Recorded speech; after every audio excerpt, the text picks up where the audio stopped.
يرفع الله الذين آمنوا منكم والذين أوتوا العلم درجات والله بما تعملون خبير.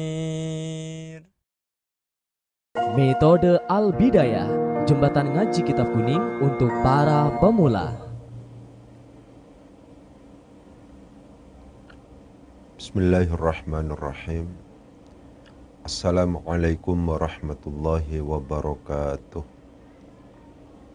Alhamdulillah, pada kesempatan malam hari ini kita dapat melanjutkan program kita, yaitu ngaji bareng tentang teori dasar ilmu nahwu, yang insya Allah pada malam hari ini kita akan melanjutkan pembahasan yang kemarin, khususnya yaitu tentang bagaimana cara memuta'addikan fi'il lazim.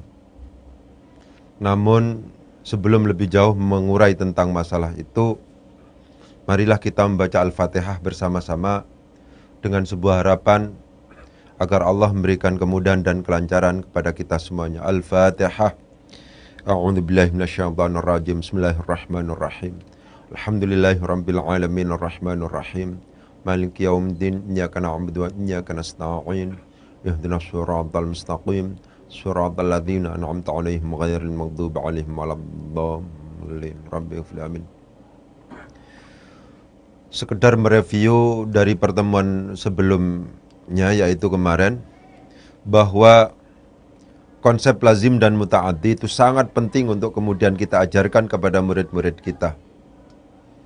Murid-murid kita harus dipastikan sebelum masuk pada pembahasan maf'ul bih itu sudah paham tentang konsep lazim dan muta'addi, karena konsep lazim dan muta'addi itu adalah merupakan dasar, itu adalah merupakan materi prasyarat untuk kemudian bisa masuk pada kajian tentang maf'ul bih.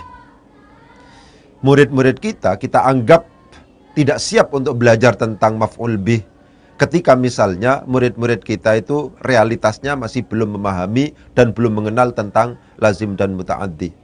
Kita kemarin sudah menegaskan tentang bahwa yang paling menjadi standar untuk kemudian menentukan atau kita jadikan sebagai pegangan apakah ini adalah termasuk dalam kategori fi'il lazim atau fi'il muta'addi adalah arti dari sebuah kalimat fi'il. Ketika misalnya artinya itu adalah memungkinkan untuk kemudian dipasifkan, maka bisa kita pastikan fi'il itu adalah termasuk dalam kategori fi'il muta'addi. Akan tetapi kalau seandainya arti dari kalimat fi'il itu tidak memungkinkan untuk kemudian kita pasifkan, maka yang namanya fi'il itu kita sebut sebagai fi'il lazim. Itu semacam itu. Jadi apakah mungkin atau tidak, itu yang dijadikan sebagai acuan untuk menentukan fi'il itu apakah termasuk dalam kategori lazim atau muta'addi. Ketika memungkinkan untuk dipasifkan maka disebut sebagai fi'il muta'addi. Ketika tidak memungkinkan untuk dipasifkan maka disebut sebagai fi'il lazim. Karena demikian, kita kemarin juga menegaskan bahwa peran arti ternyata sangat menentukan. Oleh sebab itu, kami menghimbau kepada teman-teman yang ada di luar sana, ada di rumah dan seterusnya, yang memang kepingin belajar tentang membaca kitab itu, jangan diremehkan masalah mufradat. Mufradat itu sangat vital. Mufradat itu sangat penting. Kalau seandainya kita kemudian tidak kenal mufradat, maka apa yang kemudian kita pahami tentang ilmu nahwu itu akan lumpuh kalau seandainya kita sudah menganalisis teks. Oleh sebab itu, mari kita melakukan gerakan setiap hari tiada hari tanpa menghafal mufradat, tiada hari tanpa menghafal nahwu shorof, misalnya seperti itu. Insya Allah dalam kurun waktu 1, 2, 3 tahun, kemungkinan pada akhirnya kita akan mengenal dengan baik tentang bagaimana membaca kitab. Itu semacam itu. Kemudian kemarin juga kita tegaskan bahwa yang namanya fi'il muta'addi itu ada 3 macam. Ada yang muta'addi kepada 1 maf'ul, ada yang muta'addi kepada 2 maf'ul, ada yang muta'addi kepada 3 maf'ul. Sehingga kalau seandainya muta'addinya kepada 1 maf'ul, maka jumlah fi'liyah dianggap tidak sempurna sebelum diberi 1 maf'ul. Kalau muta'addinya kepada 2 maf'ul, maka jumlah fi'liyah dianggap tidak sempurna kalau seandainya belum diberi 2 maf'ul. Pun juga demikian, ketika misalnya muta'addinya kepada 3 maf'ul, maka jumlah fi'liyah belum dianggap sempurna sebelum diberi 3 maf'ul. Itu semacam itu. Sekarang saya akan melanjutkan kajian kita tentang bagaimana cara memuta'addikan fi'il lazim. Itu begitu. Jadi judulnya itu adalah ta'adiyatul fi'li al-lazimi. Begitu. Bagaimana memuta'addikan fi'il lazim. Gitu ya. Secara umum, ulama memberikan tawaran untuk memuta'addikan fi'il lazim itu ada 3. Ya. Yang pertama itu adalah diikutkan pada wazan af'ala. Yang kedua itu diikutkan pada wazan fa'ala. Yang ketiga itu adalah ada tambahan huruf-huruf jar. Ya, bi ziyadati harfil jarri. Itu begitu. Ada tambahan huruf jar. Ya, saya ulangi lagi. Sebuah fi'il lazim memungkinkan untuk kemudian kita angkat, kita naik tingkatkan menjadi fi'il muta'addi. Sehingga awalnya itu tidak membutuhkan maf'ul bih menjadi butuh maf'ul bih. Kapan itu bisa kita lakukan seperti itu? Apabila kita ikutkan pada wazan af'ala, apabila kita ikutkan pada wazan fa'ala, apabila kita tambahi huruf jar. Meskipun harus saya tegaskan, ya, meskipun harus saya tegaskan bahwa pemuta'addian apakah itu kemudian ikut pada wazan af'ala, fa'ala atau dengan menggunakan huruf jar, itu semuanya harus dikonfirmasi terlebih dahulu kepada kamus. Ya. Jadi secara teori memang seperti itu, tapi tidak semua kalimat fi'il lazim itu kemudian memungkinkan untuk diikutkan pada wazan af'ala, memungkinkan untuk kemudian diikutkan pada wazan fa'ala. Cara memuta'addikannya misalnya memungkinkan misalnya ditambahi huruf jar, tidak semuanya seperti itu, begitu ya.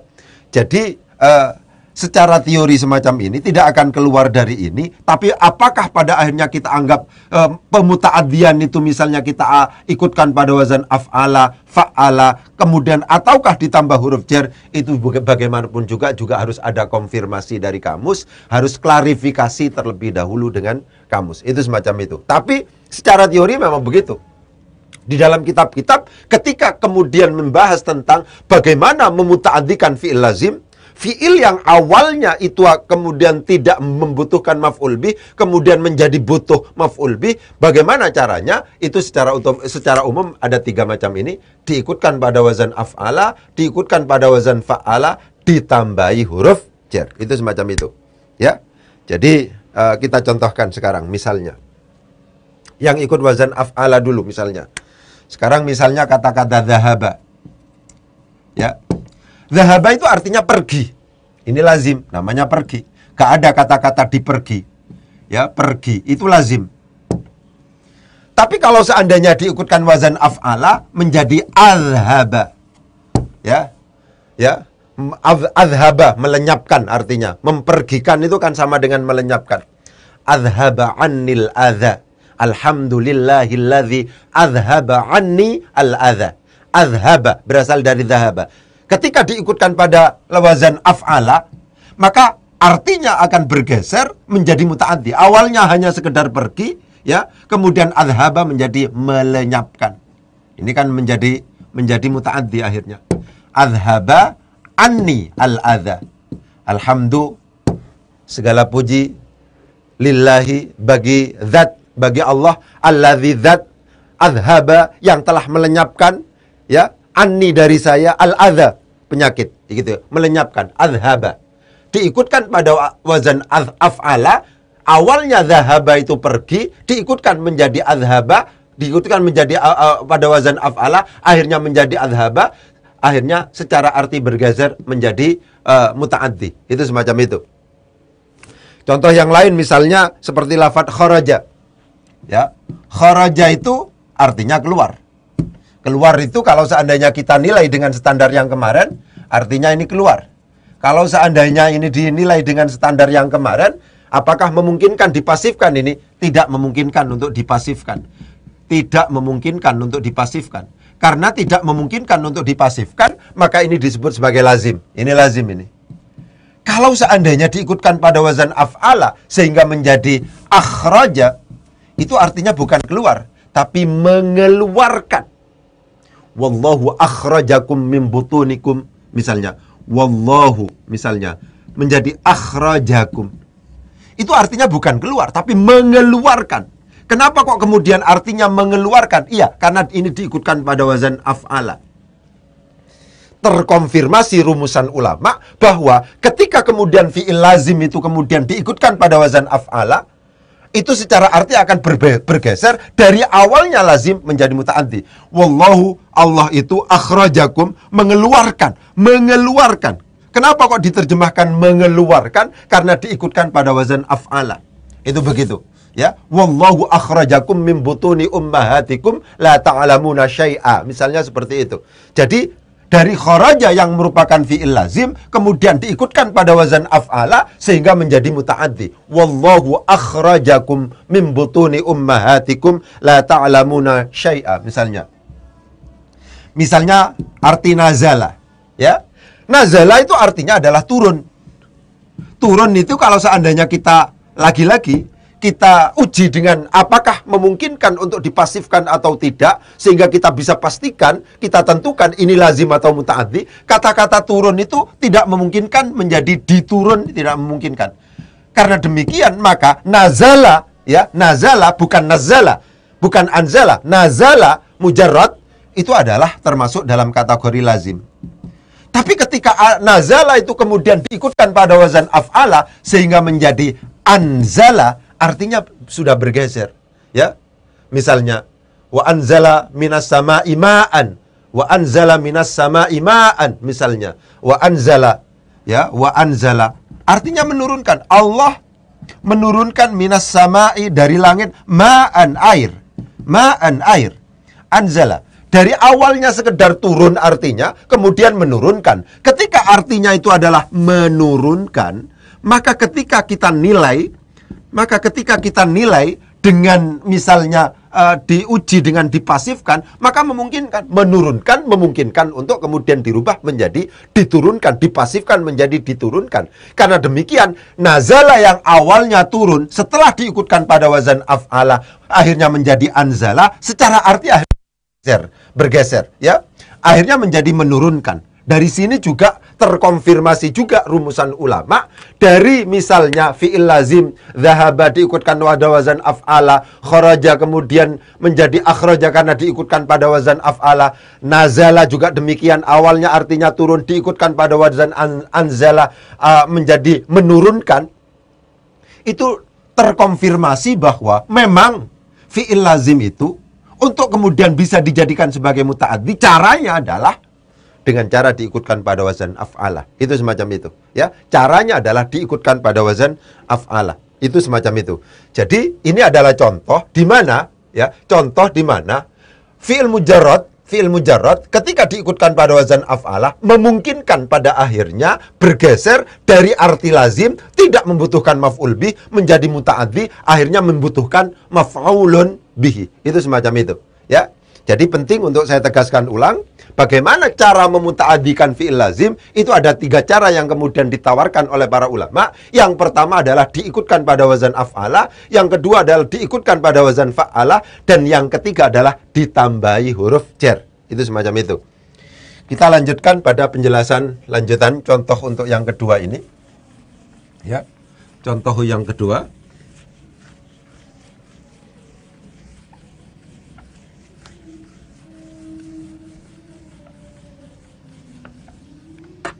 gitu, ya. Saya ulangi lagi tulisannya, ta'diyatul fi'li al-lazimi, begitu. Tadi sudah af'ala, sekarang fa'ala. Nah, begitu. Kita contohkan misalnya, ya. Ini artinya ini adalah bangun, nabiha, ya kan, gitu. Kalau seandainya kata-kata ini kemudian dirubah menjadi nabbaha, ya, membangunkan, nabbah, artinya menjadi bergeser, bukan sekedar bangun tapi membangunkan. Misalnya nabbaha, misalnya membangunkan atau mengingatkan. Siapa yang mengingatkan? Misalnya al-abu, seorang bapak, misalnya waladahu, akan anaknya, misalnya begitu. Jadi awalnya sekedar nabiha saja, artinya bangun saja, ya. tidak membutuhkan maf'ul bih, berarti ini adalah lazim. Artinya bangun. Tapi ketika kemudian diikutkan pada wazan fa'ala, secara arti akhirnya bergeser. Dari yang awalnya lazim, karena artinya sekadar bangun, dan ini tidak memungkinkan untuk kemudian dipasifkan, menjadi nabbaha, akhirnya artinya membangunkan, gitu ya. Maka bergeser dari lazim menjadi muta'addi, karena membangunkan itu memungkinkan pada akhirnya untuk kemudian kita pasifkan. Contohnya nabbaha al-abu, nabbaha membangunkan. Siapa al-abu? Bapak, seorang bapak, waladahu akan anaknya. Butuh maf'ul bih di sini. Ini butuh maf'ul bih. Jadi penting untuk kemudian kita tegaskan bahwa ya, kalau seandainya fi'il mujarrad yang lazim itu kemudian diikutkan pada wazan fa'ala, memungkinkan pada akhirnya bergeser dari awalnya itu adalah merupakan fi'il lazim, statusnya fi'il lazim di mana tidak membutuhkan maf'ul bih, menjadi fi'il muta'addi sehingga membutuhkan maf'ul bih. Ya, itu semacam itu. Coba misalnya fariha misalnya. Fariha itu artinya bahagia, seperti yang kemarin kita bahas, ya. Fariha itu artinya bahagia. Bahagia itu tidak memungkinkan untuk kemudian dipasifkan. Sehingga kata-kata fariha karena artinya tidak memungkinkan untuk dipasifkan, kita sebut sebagai lazim. Itu semacam itu. Tapi kalau seandainya ini kemudian kita rubah menjadi farroha, ya, farroha, maka menjadi muta'addi. Bukan sekedar bahagia, tapi membahagiakan. Misalnya, farroha, misalnya, farroha, telah membahagiakan siapa, misalnya at-tilmidu, seorang murid, misalnya ustadzahu, misalnya ustadzahu, di sini maf'ul bih. Awalnya ini adalah lazim, sebelum diikutkan pada wazan fa'ala adalah lazim, artinya bahagia. Kok tahu kalau bahagia itu lazim? Iya, karena secara arti tidak memungkinkan dipasifkan, sehingga bisa kita pastikan dia tidak membutuhkan maf'ul bih. Ketika fariha diikutkan pada wazan fa'ila itu, kemudian dirubah menjadi diikutkan pada wazan fa'ala sehingga menjadi farroha, ya, maka bergeser dari lazim menjadi muta'addi, akhirnya menjadi farroha at-tilmidhu ustadzahu. Farroha telah membahagiakan, bukan sekedar bahagia, tapi membahagiakan siapa? At-tilmidhu, di sini fa'ilnya, ustadzahu, akan bapaknya. Ini maf'ul, akan ustadznya. Itu semacam itu. Ya. Jadi ketika sebuah kalimat fi'il itu yang lazim itu diikutkan pada wazan fa'ala, maka memungkinkan pada akhirnya bergeser dari yang awalnya lazim menjadi muta'addi, gitu ya. Kemudian misalnya seperti nazala lagi. Nazala artinya turun, ya kan? Kalau seandainya diikutkan pada wazan nazzala menjadi menurunkan, gitu. Wa nazzala alaika apa namanya? Nazzala misalnya alaina misalnya rahmatahu misalnya. Nah, misalnya begitu. Nazzala, menurunkan siapa Allah, alaina kepada kita, rahmatahu akan rahmatnya Allah, misalnya.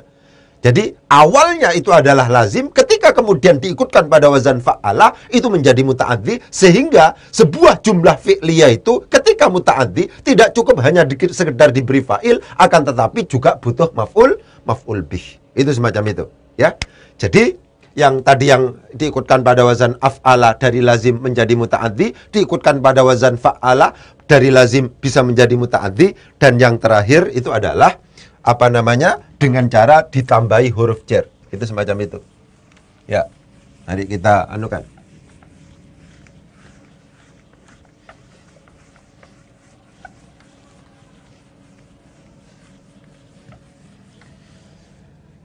Ya. Jadi ta'diyatul fi'li al-lazim, kita sudah membahas tentang af'ala, juga membahas tentang fa'ala. Sekarang harful jarri ditambah di ziyadati harful jarri, gitu ya. Begitu. Ada tambahan huruf jar. Contohnya seperti apa? Laki-laki, dhahaba di sini. Dhahaba. Dhahaba artinya pergi. Tapi kalau seandainya misalnya ditambah bi menjadi mempergikan atau melenyapkan. Dhahaballahu. Dhahaballahu binurihim. Binurihim. Ya, ini begitu. Ini awalnya adalah dhahaba. Kalau seandainya tidak ada bi di sini, ini artinya pergi. Ya, awalnya itu.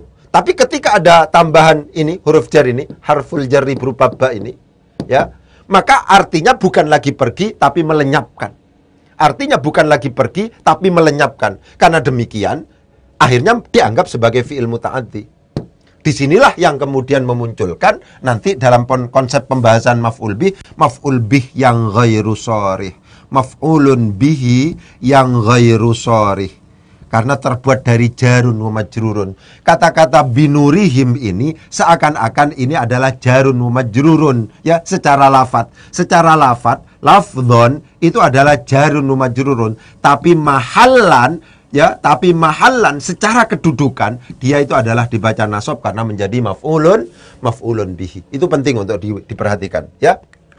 Jadi memuta'addikan fi'il lazim, caranya yang ditawarkan oleh para ulama itu adalah 3, ya. Ada yang diikutkan pada wazan af'ala, ada yang diikutkan pada wazan fa'ala, ada yang ditambahi huruf jar. Untuk yang ditambahi huruf jar ini perlu saya tekankan bahwa penggunaan huruf jar tidak boleh lagi-lagi sembarangan. Ya, penggunaan huruf jar itu harus mendapatkan juga klarifikasi dari kamus. Huruf jar yang dipakai apa oleh kamus, itulah yang kemudian kita ikuti. Tidak boleh kemudian kita sembarangan untuk kemudian menggunakan huruf jar untuk pasangan fiil-fiil tertentu. Ya, ini begitu. Ya, contohkan. Kalau seandainya kita sedang menulis ikhtalafa. Ya, ikhtalafa. Itu tidak bisa tidak harus pakai fi. Kalau pakai ala, ya nggak boleh. Karena ikhtalafa memang gandengannya di dalam yang ditawarkan di kamus itu adalah fi. Ya, tidak memungkinkan. Misalnya kita pakai ittafaqo. Itu tidak memungkinkan huruf jar yang lain kecuali ala. Ya, begitu. Jadi kalau seandainya muttafaqun alaihi. Kenapa kok alaihi? Ya karena memang ittafaqo itu diputuskan, ya, gandengan huruf jarnya itu adalah ala. Saya tegaskan, pemilihan huruf jar itu tidak memungkinkan kita sembarangan.